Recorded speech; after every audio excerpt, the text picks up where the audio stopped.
Bonjour, messieurs. Vous venez nous présenter un bel ouvrage qui s'intitule Histoire du centre du Québec. Alors, sous votre direction, d'abord Claude Bellavance, qui est professeur au département des sciences humaines. Bonjour. Yvon Rousseau, professeur au département aussi des sciences humaines. Et Jean Roy, professeur retraité associé au CIEQ et à l'UQTR. Alors, d'abord, félicitations parce que c'est tout un projet, ça. Merci, oui. C'est gros. Une douzaine d'années.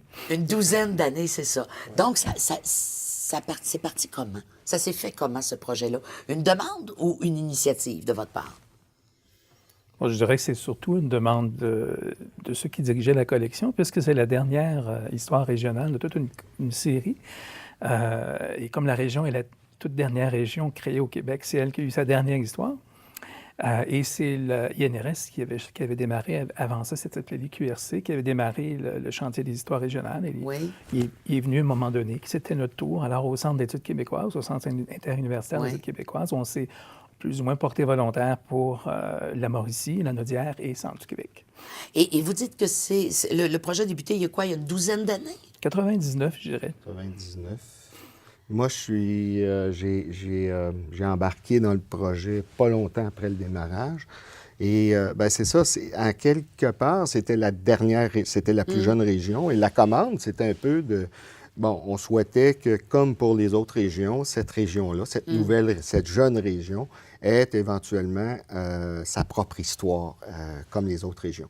Donc, ce qui a été notre première question, si l'on veut. Nous, on a accepté d'emblée, là, et on a accepté avec enthousiasme, mais en même temps, en ayant déjà, au départ, une question qui nous a habité à peu près pendant tout le volume.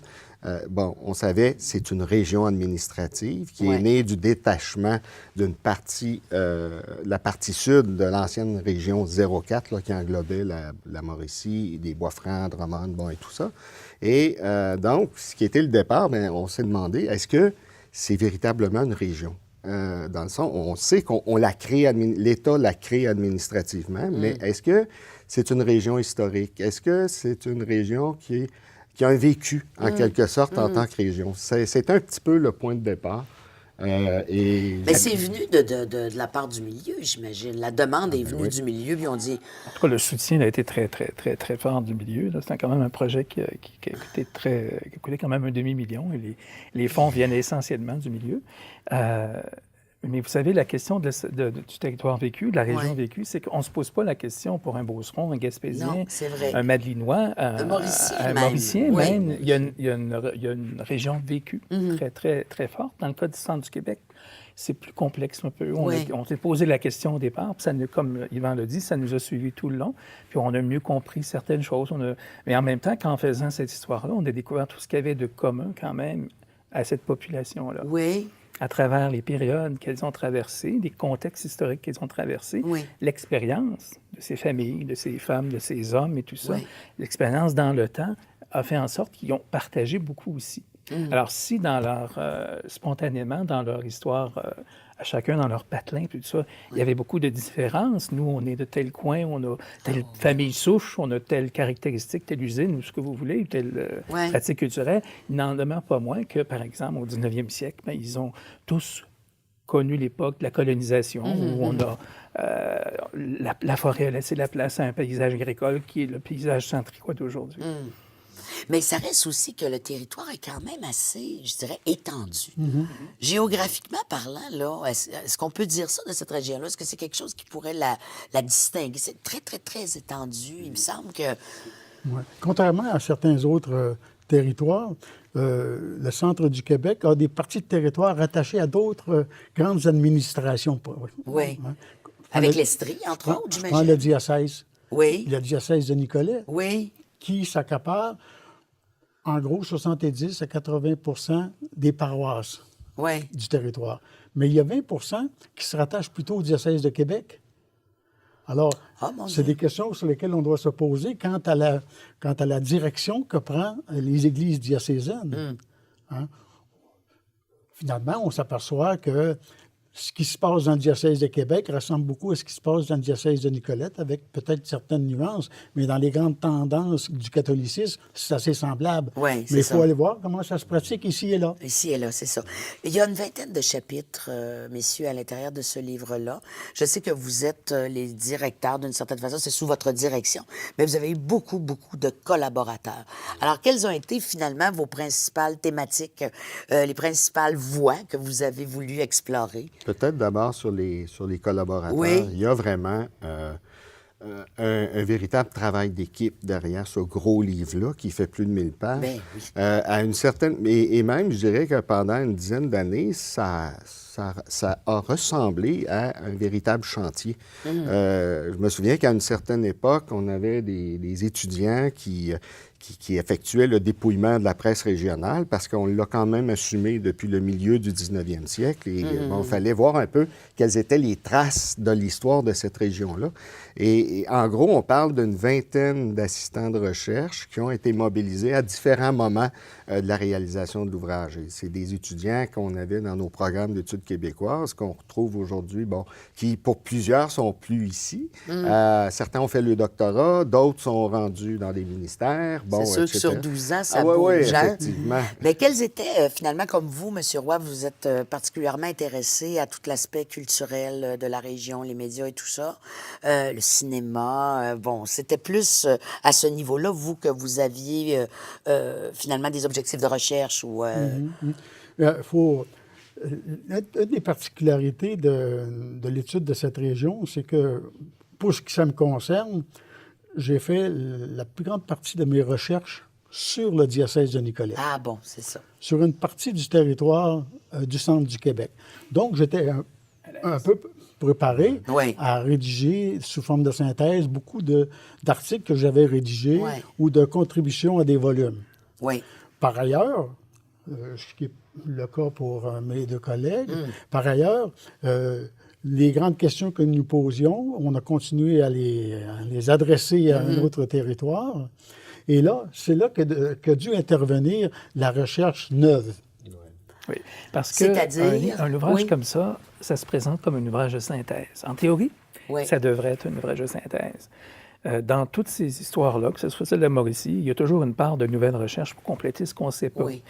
Et quand on parle de recherche, on parle vraiment de recherche, entre guillemets, savante, là, de type universitaire, puis tout ça, les mémoires, des articles et tout ça.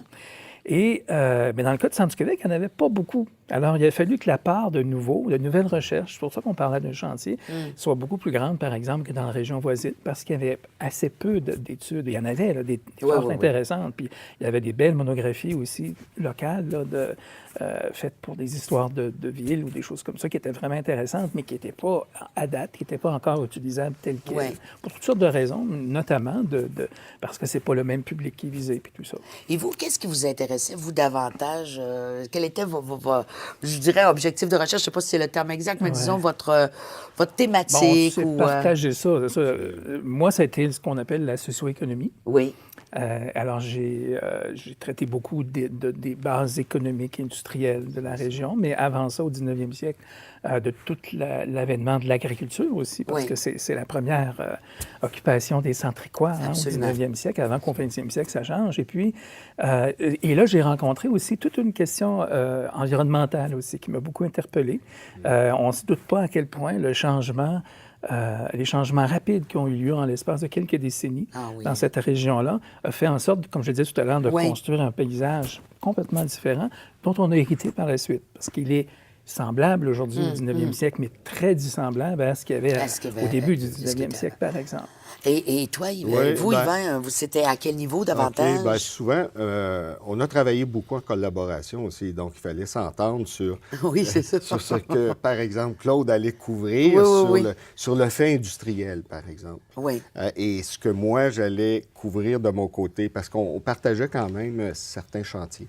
Et peut-être ce qu'on pourrait dire, c'est que la contribution de Claude dans le volume, sur la question, par exemple, du développement de l'agriculture, sur la question de l'industrialisation, etc., c'est davantage le point de vue régional. Donc, c'est de regarder la région dans son ensemble, mais dans ses articulations internes aussi. Oui, Donc, oui. comment ça s'est fait en même temps dans la zone Bois-Franc, à Drummond, bon, etc. Cette population Et globale. c'est ça. Et moi, ce qui était davantage mon rôle, c'était d'aller voir, par exemple, dans la ville, bon, il y a un chapitre qui est consacré aux deux villes les plus importantes au 20e siècle. On parle de Drummondville et Victoriaville. Ce que je faisais, bien, moi, j'allais voir qu'est-ce qui se passe dans ces villes-là.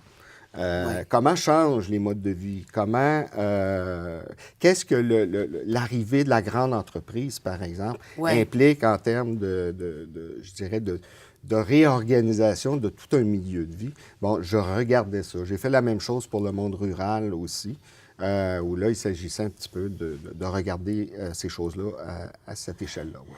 Juste avant de terminer, vous dites dans l'introduction que c'est une synthèse historique et vous dites c'est un art exigeant. Ça m'a questionné, en tout cas, ça me questionne, j'avais envie de le partager avec vous. Qu'est-ce que c'est une synthèse historique comme art exigeant? Bien, il y a plusieurs niveaux. Il y a ce que je vous disais tout à l'heure, le fait qu'on a beaucoup de matériaux neufs à aller chercher, mais il faut quand même, malgré tout ça, faire quelque chose de global. Ça, c'est une première réponse. La deuxième, c'est comme tout historien, notre travail, c'est entre autres de construire des grandes périodes historiques, des contextes historiques. Et on se dit, le Centre-Équois du 19e siècle, il vivait en Amérique du Nord, au Québec, au Canada, dans le monde. Il vivait dans une région en construction. Qu'est-ce qui est en train de vivre fondamentalement tous ces Centre-Équois-là? Au 20e siècle, qu'est-ce qui se passe à partir des années 10, par exemple? La ville et tout ça. Alors, c'est de cette manière-là qu'on peut dire qu'une synthèse comme celle-là est divisée en grandes parties qui donnent des grands contextes historiques dans lesquels les Centre-Équois ont vécu. Bon, on essaie de faire comprendre l'espèce d'étrangeté pour un Centre-Équois d'aujourd'hui, par exemple, de comprendre que la population centricoise était très diversifiée au 19e siècle. Il y avait un 10-15 de population qui n'était pas francophone, par exemple, puis avec un nombre de protestants quand même significatif, ce que Centre-Équois d'aujourd'hui ne penserait pas spontanément. Non, c'est ça. Alors, si vous aviez à décrire rapidement, en une phrase, pour dire aux gens, écoutez, c'est terrible, hein, c'est la question terrible. Ce livre-là, ça nous fait découvrir la région du centre du Québec de telle façon. Qu'est-ce que vous diriez spontanément? Bien, moi, peut-être que mes collègues auraient une réponse différente. Moi, ma préoccupation, était celle-ci. Je crois que les Centricois ont contribué à façonner le Québec d'aujourd'hui. Et là, on vous dirait comment? Oui, on contribue. Oui. Par exemple, en matière de culture, c'est regarder les arts. Oui, c'est vrai, c'est très vrai. Regardons les arts et les lettres en particulier. Ces gens-là, comme Suzor Côté, par exemple, Louis-Philippe Hébert, sont nés dans la région, ont démarré leur carrière dans la région. Certains sont partis, d'autres sont revenus, ou certains n'ont jamais oublié cette région.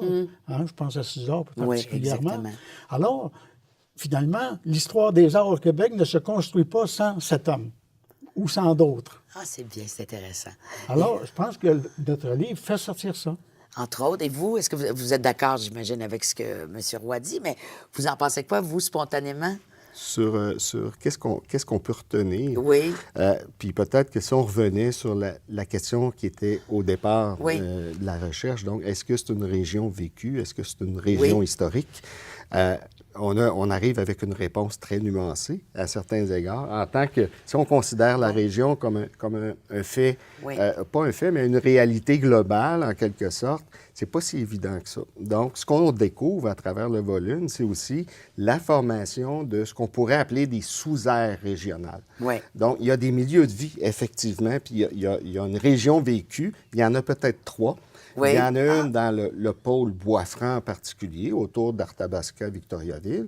Il y en a une, évidemment, quand on va plus vers le sud-est, vers Drummondville, par exemple, où là, il y a effectivement une région vécue qui a été un peu sous influence à la fois de Montréal et de Sherbrooke. Bon. Et on a l'aire vécue beaucoup plus près de Trois-Rivières. Et qui se situe évidemment dans l'ancienne aire seigneuriale, qui a historiquement aussi entretenu des liens très étroits avec Trois-Rivières, qui était quand même une ville majeure là, à l'époque de la Nouvelle-France. Et vous, M. Bellavance, en terminant? Je vous dirais rapidement peut-être de lire la conclusion où on réfléchit sur la question de la place des historiens, disons, professionnels comme nous autres, des gens qui gagnent leur vie à faire ça, par rapport à l'historiographie en général, par rapport à la mémoire aussi. dont les citoyens ont besoin. Et quelle est la part de chacun et comment chacun vient compléter ce que l'autre fait. Et ça, je pense que ça serait intéressant. Mais on n'aura pas le temps de l'expliquer. Moi, je vous invite à le lire. Mais on a un devoir de mémoire et ces livres-là, d'une certaine façon, contribuent à organiser et à solidifier notre devoir de mémoire qui est essentiel. Merci, messieurs. Merci. Bonne continuation. Merci beaucoup.